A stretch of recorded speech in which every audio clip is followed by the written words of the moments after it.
first thing we talked about now in terms of your setup, obviously getting a lot of knee flex there over the golf ball. Quite a lot of lean forward now, okay, and that gap from your hands is quite a long way, so you're reaching out for the golf ball now, sort of trying to swing the club away from you too far. You want to go through the process now, putting the club down behind the golf ball first, just nice and relaxed on the golf ball, okay. Then as we lean forward now, okay, we're going to grip the golf club, and in the same process set your spine angle over the golf ball, and then from there, as comfort, you just set our feet. So we're creating a sequence now that's going from information that we know. If you put your feet first and do it all in one go, you're guessing that distance there, aren't you? That would be a good guess, but in some cases you could be too far away. Lack of playing, it's going to be tough to guess consistently, isn't it? Okay. You look at those two there, okay. That looks a lot more comfortable and a lot more sort of on top of the goal ball there. With that one there, looks like you're on your tippy toes, almost about to fall over, sort of reaching out for the ball. And in terms of the swing now, because the body can work more effectively, okay, we can swing that golf club back. Your left arm now more across your shoulders there, not quite so high. A little bit bending of the arm, but the hips are starting to rotate back nicely. So the club can come back to the golf ball now.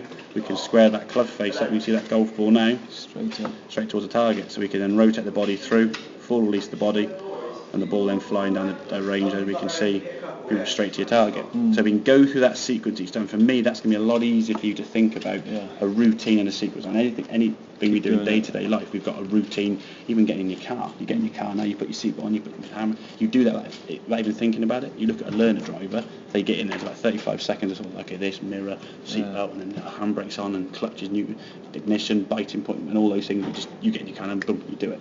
So if you can go through that routine, at least then when you play in Portugal, or any other sessions sort of furthermore now we're going to do, you know you're going to stand to the golf ball in the best possible way you can. And I think for me, a lot of inconsistencies that people get from hitting the ball that way, wherever it may be, come from a similar sort of swing and different setups.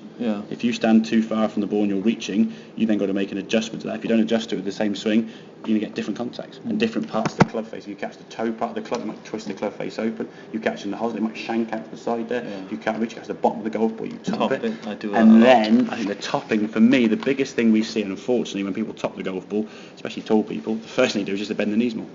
The more you bend your knees, I think the lower you get. Now, if you bend your knees correctly, your shoulders will actually go backwards. Because when you squat down, your weight's on your heels, isn't it? But you've actually leant forwards, which is put yourself out of balance at setup, you see, which is why you can't move your lower half, because if you move it, you fall over. So then your arms do the substitution of swinging up and down, causing the ball to get very steep, or the angle of the club very steep. The club's going to be aiming to the right there.